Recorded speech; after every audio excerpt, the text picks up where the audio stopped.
Good day and thank you for joining us on BTV News Update at 3. I am Lee Brittman Johanna. Now the news in details. Residents of communities in Kano State have recounted their experiences following recent attacks by bandits, which resulted in the adoption of several individuals. The incident comes as government authorities and security forces intensify efforts to restore peace and secure the release of those adopted. The report. Worry and tension have gripped Yankamaye, a community in Sayawa local government area, following a recent wave of bandit attacks. Yankamaye is not the only community affected. Faruruwa and Swasuri have also been targeted, with residents describing gunfire, adoptions and killings that have plunged the villages into deep distress. Sarij Musa, a resident of Yakamaye in Zanyawa local government area, reported that more than 5 people, including a woman, were kidnapped during the recent bandit attacks, while a 60-year-old woman was shot dead. Governor Abbas Yusuf visited Yankamaye, Faruruwa and Tosuri in Zanyawa local government area following recent bandit attacks that left residents traumatized. He was accompanied by security chiefs and top government officials. I want you to remain focused. Do what you are here for. Get intelligence reports from members of the community. Work with them in unison so that these bandits and other terrorists that have infiltrated us could be treated the way they are supposed to be treated. Despite the grief and tension, the communities remain hopeful that with reinforced security presence and government attention, the remaining captives will be rescued and peace restored. Temitokwe Oluwafemi reporting for Nigerians Maritime Community marks Shippers Day 2025 with calls for smarter, faster and more transparent trade processes. At a Lagos gathering, industry leaders, regulators and shippers discussed how the national single window is transforming the country's trade environment. The event also highlighted the need to balance trade facilitation with maintaining robust government revenues. The report. The 2025 Shippers Day commemoration in Lagos brought together a wide range of maritime stakeholders, including port regulators, terminal operators, freight forwarders, and exporters. The gathering focused on strategies to achieve smoother, faster, and more predictable trade. Central to the discussions was the National Single Window Project, a digital platform designed to integrate all agencies involved in cargo clearance. Our industry faces untold challenges, sometimes bordering on policies and their implementations. But we also have immense opportunity for growth and development. The themes, challenges between trade facilitations and revenue generation, and the National Single Window Project simplify trade process for Nigerian shippers. As the port economic regulator, Nigerian Shippers Council is actively aware of the burden that these multiple overlapping and often contradictory taxes and levies impose on shippers. The national window fosters interagency collaboration by integrating various trade and regulatory bodies, leading to more efficient operations, reduce bottlenecks at the ports, and enhance revenue generation for the government, which is one of our mandates. Another key discussion centered on the tension between trade facilitation and revenue generation. While stakeholders recognize the government's legitimate revenue objectives, many note the excessive focus on collection can slow trade. If you look at the data now, the number of Nigerians that are still in import and export, it has reduced. That's why the encouragement we think we are giving to exporters. They couldn't do it because there are a lot of bottlenecks. How do you narrow these bottlenecks? Stakeholders called for smarter policies that prioritize efficiency, transparency, and long-term economic benefits over short-term revenue targets. Temitokwe Oluwafemi reporting for BTV News.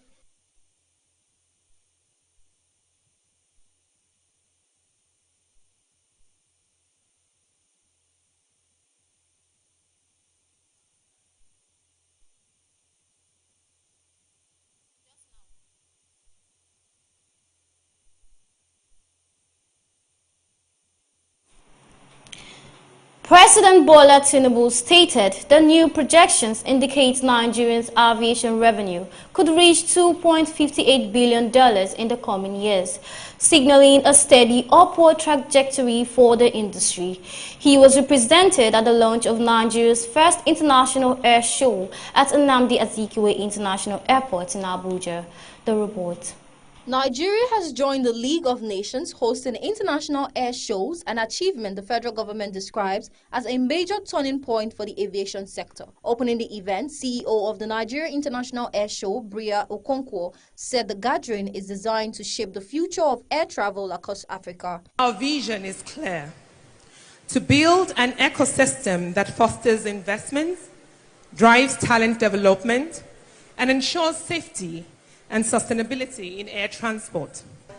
Commander of the Order. The Minister of Aviation said the event reflects the President's vision of a modern, safe, secure, and globally competitive aviation industry. He highlighted progress such as stronger bilateral partnerships and greater private sector involvement. The renewed hope agenda, aviation has emerged as one of the fastest advancing sectors, with transformative milestones that are reshaping Nigeria's status as a regional powerhouse. This air show represents more than an event. It's a statement of intent. It is a bold declaration that Nigeria is ready to lead. In a message delivered by the Secretary to the Government of the Federation, President Bola Tinubu highlighted new economic projections that are fueling renewed optimism in the aviation sector. Nigeria now ranks #1 in Africa for compliance with international aviation standards. Our goal is clear: to make Nigeria the aviation hub of West and Central Africa. We're building a sustainable ecosystem that creates jobs, drives innovation, and strengthens our economy. The air show, formally opened by the President, will run until December 4th and will feature awards and high-level panel sessions. Temitope Oluwafemi reporting for Beetv News.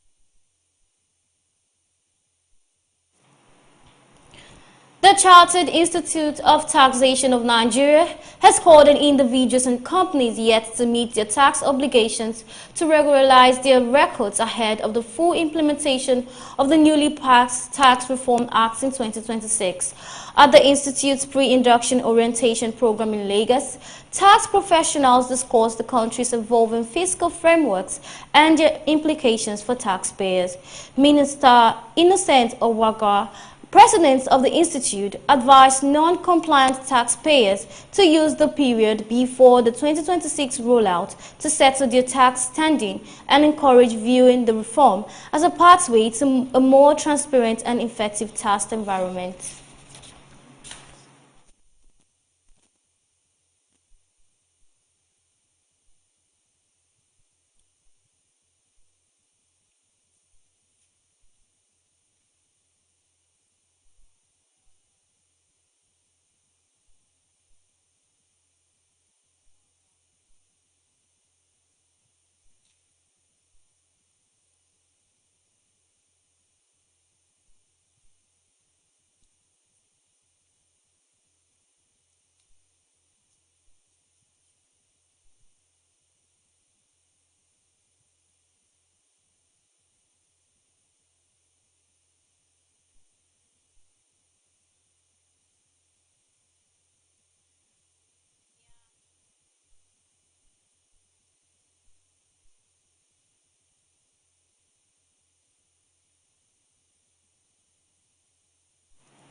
You're still watching the Beetv News Update at 3 while we go on a short break. To stay with us.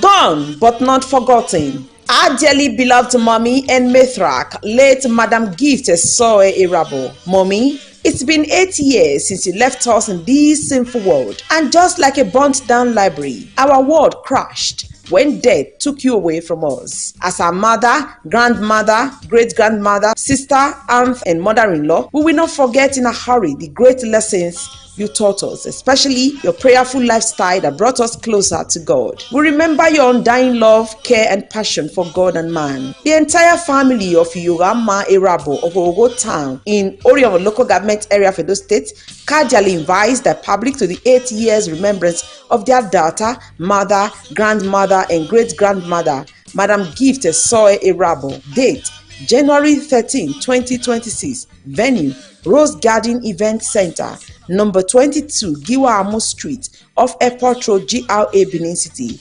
Time 12 p.m. prompt. Mommy, continue to rest until we meet to part no more. We love you dearly. Signed, Ambassador Ogene Osaumese JP. Hooray! It's another time, another day, and another year to celebrate Edo State Second Lady, Her Excellency, Ambassador Mrs. Kasha Osaiti Indahosa. A hearty congratulations to a woman of valor, a delectable wife, and a home builder, Her Excellency, Ambassador Mrs. Kasha Osaiti Idahosa, wife of Edo State Deputy Governor, His Excellency, Right Honorable Dennis Idahosa. On this special day, I join millions of Edo women and committee of friends at home and in the diaspora to celebrate you, Your Excellency. You are an amazing woman, a virtuous woman, humble and kind. I celebrate a pillar of support and a beautiful soul. May God bless your day with more love than your heart can hold. May God fill you with His grace now and always. May the Almighty God guide you with more wisdom to support your husband, our amiable Deputy Governor of Edo State.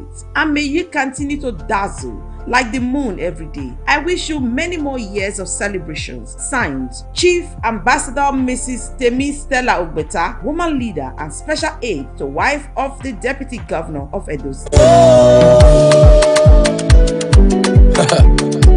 Edo is shining, Oredo is shining.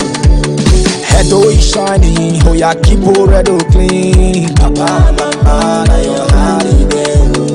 Edo is shining, oh yeah, keep Oredo clean. Brother and sister, na your holiday. Na your holiday, oh. Papa, mama, na your holiday. Na your holiday, oh. Brother and sister, na your holiday, oh.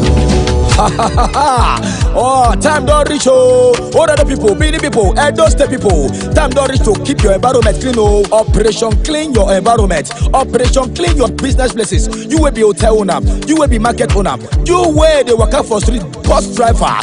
Aha, that the thing waiting for your motto, not to remain for grand, oh. That the thing waiting for your domot, not to remain for merodo, inside gota, oh. Those one they cause yama yama, it they cause pollution to our environment, oh. Carry that dirty, put down for your waste bin. Motto day, we go carry on for your step, oh. Because your butter can say cleanliness lead to godliness, oh. Now small yama yama they lead to sickness, oh.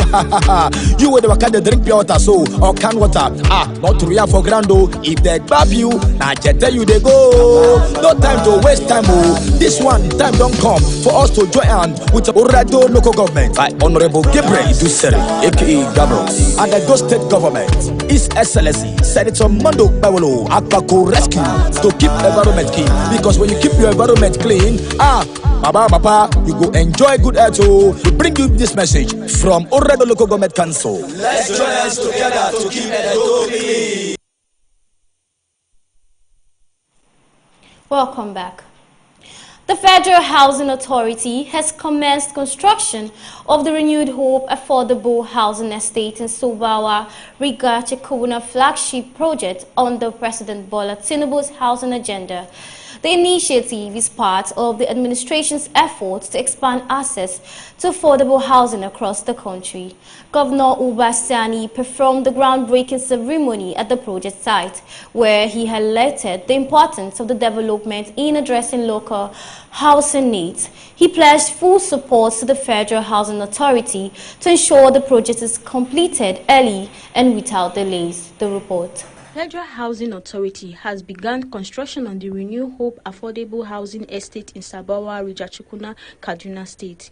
The estate represents a significant step towards addressing the state housing deficit and providing decent, affordable home for Kaduna residents, where millions still lack safe shelter.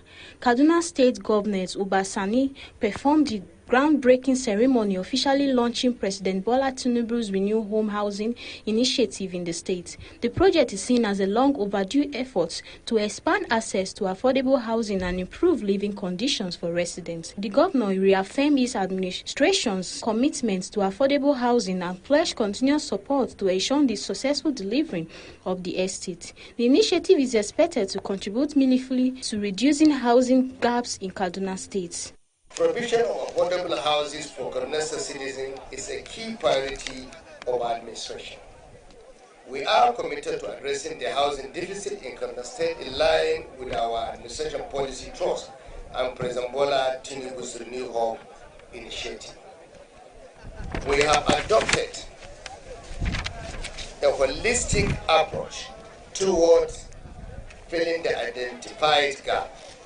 Our approach includes partnering with local and international investors, the social housing scheme, development lease agreement, public housing cooperation, and site and services. We recently commissioned phase 1 of the Qatar Salabil project and distribute houses to families of victims of banditry. The project is a collaborative initiative between the Kaduna State Government and Qatar Charity for the provision of mass housing for the less privileged and underserved in our own state. The managing director of the Federal Housing Authority describes the groundbreaking of the Renew Home Affordable House Estate as the fulfillment of a promise made in May 2025. He promised Kaduna State for his cooperation, highlighting Governor Uba Sani's allocation of prime land for the project in March 2024. The MD also commended the governor's commitment to swift execution. Of Federal Housing Authority of Nigeria, we are not only going to build this estate, we are going to create a livable environment, which is our signature, a place Nigeria would be proud to call homes. What we are doing today goes beyond starting the construction of this estate, but starting the fulfillment of President Bola Ahmed Tinubu, GCFR, Grand Commander, President of the Federal Republic of Nigeria, promising of providing livable and affordable houses for Nigerians. Authorities have pledged to ensure the early and high-quality completion of the house estate, allowing families to move in without delays. Precious Agbolaho reporting for Beetv News.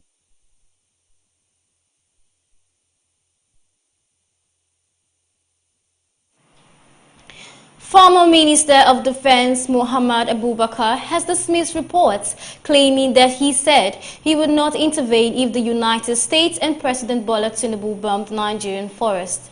Abubakar described the reports as malicious, false and baseless, emphasizing that the statement did not originate from him or any authorized representative acting on his behalf. He expressed concern that the intent behind the report is to tarnish his reputation and create discord between him and the president. The former minister reaffirmed his commitment to peace, security and stability of Nigeria.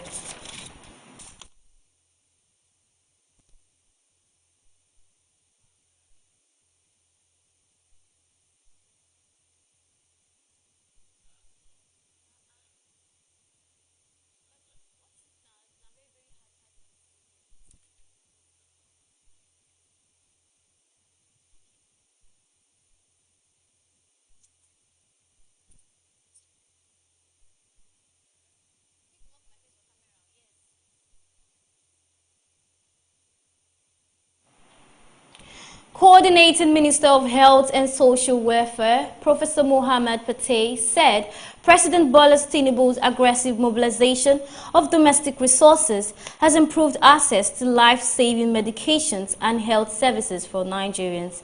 Professor Patey made the remarks during an interactive session with European Union parliamentarians at the EU Parliament in Brussels, Belgium. He emphasized that while Nigeria's efforts to establish sustainable health partnership with the U.S. government have reached an advanced stage, President Tinubu's effective health sector programming has positioned Nigeria as a leading voice on health issues across the continent. Services, but also in achievement of some of those goals. The external finances play a role in terms of delivering on the innovation, the research capacity, management capacity, training capacity. That is an important component to it. So as we saw early this year with the reversals from the US government, clearly it sort of brings to the fore the need for escalating domestic resource mobilization to step up. But that's not going to be enough to cover the gap overnight.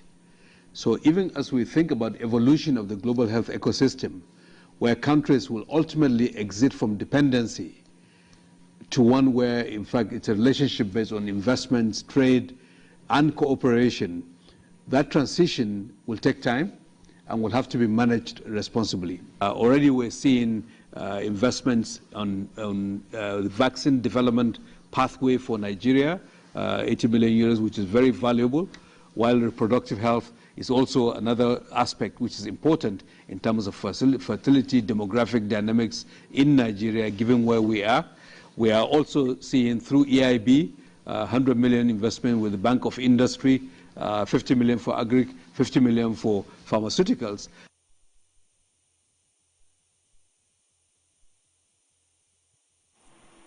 Moving on to business news.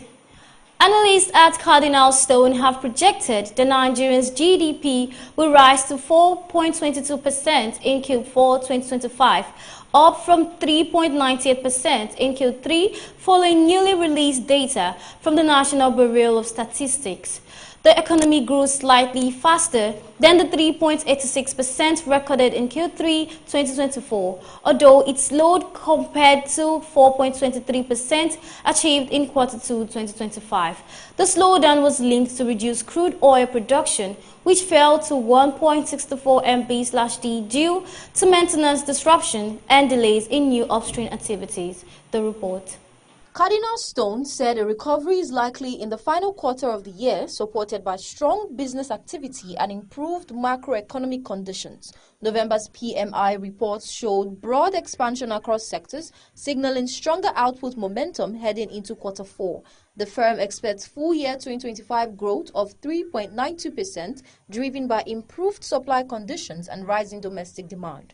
Other research firms delivered similar forecasts. Stanbic IBTC projected 4.0% GDP growth for 2025, citing stronger growth in manufacturing and services, as well as government reforms in infrastructure and energy.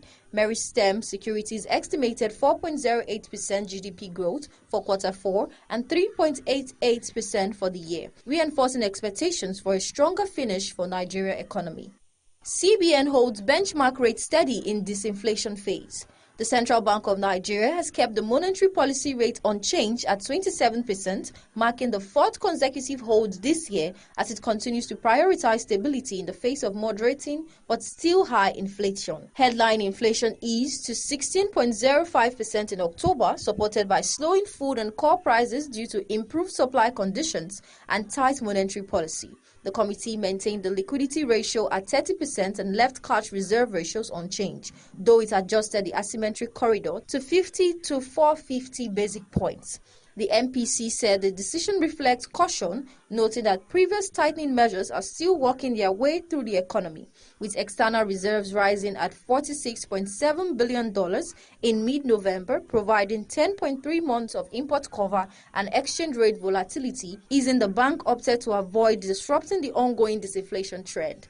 The CBN governor emphasized that monetary stability remains the foundation of attracting investment and sustaining long-term growth. AMCON repays 3.6 trillion naira, intensifies global asset recovery drive. The Asset Management Corporation of Nigeria says it has repaid 3.6 trillion naira to the Central Bank of Nigeria since 2010, despite spending 1.7 trillion naira to acquire toxic bank assets and still owing about 3 trillion naira.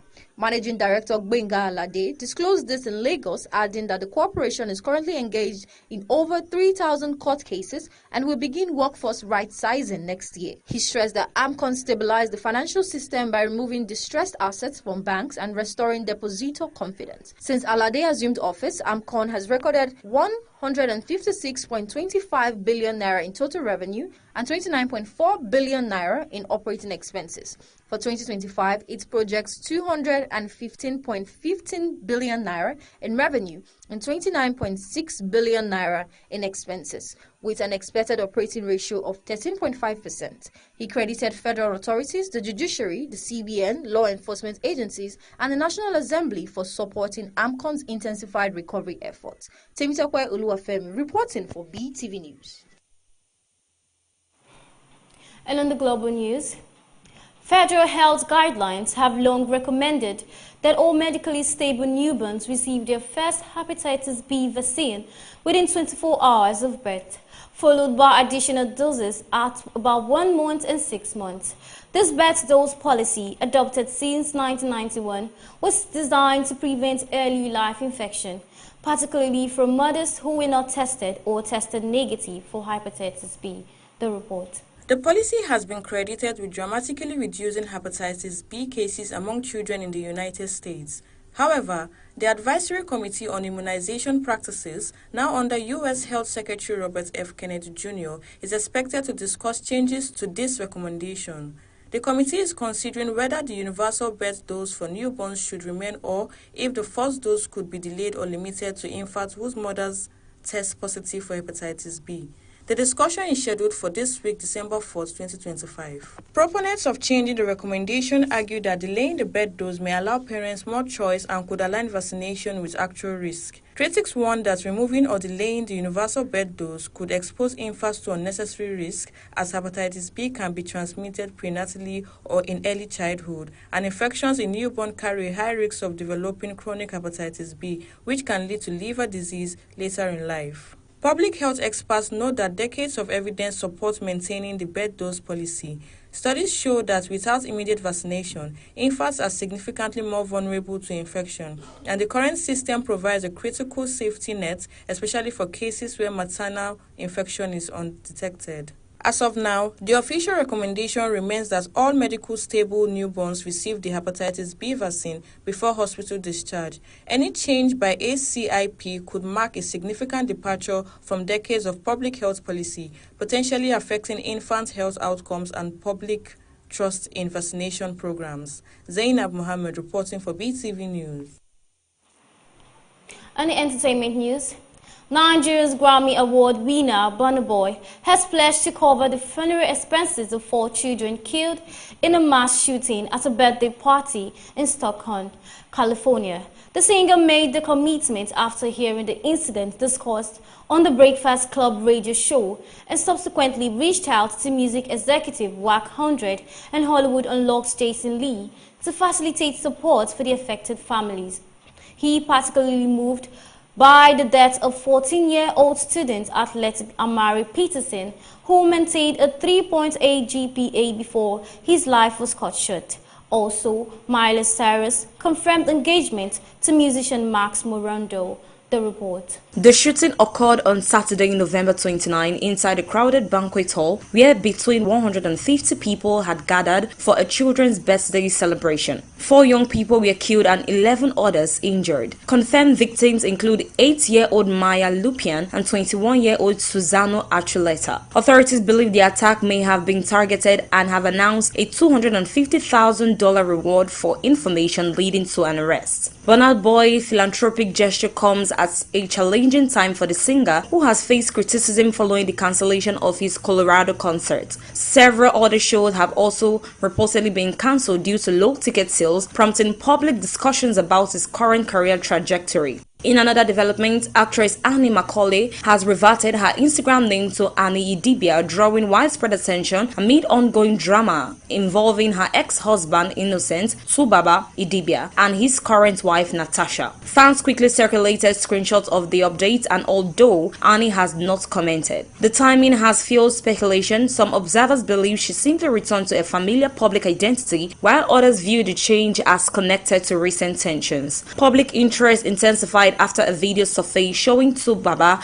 being questioned before being led away in handcuffs, sparking concern across social media. Shortly afterward, during an Instagram live session hosted by Daddy Freeze, heated shouting was heard between Subaba and Natasha before the stream ended abruptly. The final audible moment captured Tubaba asking, "What is your problem?" before Natasha removed the phone. Annie's decision to restore her married name has drawn mixed reactions online, with opinions divided over whether the move was symbolic, personal, or indirectly tied to the unfolding situation. The development has further fueled speculation surrounding the state of relationships within the Idibia family. Miley Cyrus has confirmed her engagement to musician Max Morando, her partner of 4 years. The singer appeared at the premiere of Avatar: Fire and Ash in Los Angeles wearing a gold and diamond ring, prompting widespread speculation that she later confirmed during an appearance on Good Morning America. She revealed that Morando proposed during a recent trip to Asia. Cyrus previously married Australian actor Liam Hemsworth in 2018 after a decade-long relationship, with the pair announcing their divorce the following year. She later disclosed in a 2023 interview with British Vogue that she and Morando first met after being set up on a blind date. Morando, 27, is the drummer for Los Angeles band Lily, which performed on NBC's Miley New Year's Eve party in 2022. The pop star praised Morando's ring choice during her interview and discussed her current musical trajectory. Her newest song, Dream As One, appears in the latest Avatar installment, and she released her 9th studio album earlier this year. Despite her continued output, Cyrus reiterated she has no plans to tour, citing the difficulty of balancing sobriety and mental health while on the road. And that's it on the entertainment news. Evelyn Isabel reporting for BTV News.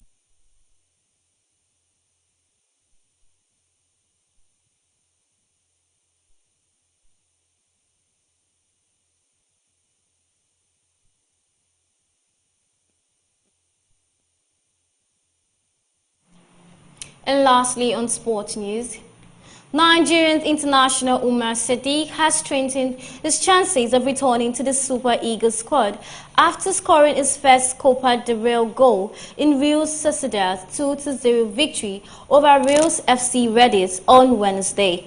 The 28-year-old, who has struggled for playing time this season and was previously close to leaving the club, made only his 6th appearance of the campaign as injuries to key attackers opened a rare opportunity for him. His recent performance has suggested a return to form, marking a notable turnaround for a player who has been placed on the transfer list during the summer. Sadiq's resurgence began late last month with an assist in Real Sociedad's 1-1 draw against Elche, followed by his first La Liga start of the season in a 3-2 defeat to Villarreal on November 30th. Days later, he earned the spot in Nigeria's provisional 54-man squad for the 2025 Africa's Cup of Nations in Morocco, his first consideration under coach Eric Charles since January. While competition for a final place remains tough, Sadiq offers a unique attacking profile that could make him a valuable option from the bench, a quality he displayed again in the Copa del Rey fixture. Introduced at halftime after Real Sociedad struggled in the first period, Sadiq helped change the momentum of the match. Michael Coty opened the scoring 4 minutes after the restart before Sadiq aimed and converted a stoppage time penalty to seal the win. His first goal for the club since March 2024 and his 5th since joining in 2022. Despite the breakthrough, his long-term future at the club remains unclear, with returning forwards expected to limit his playing time and a January move still possible. For now, however, his form is likely to draw close attention from Chelsea as he finalizes his AFCON squad.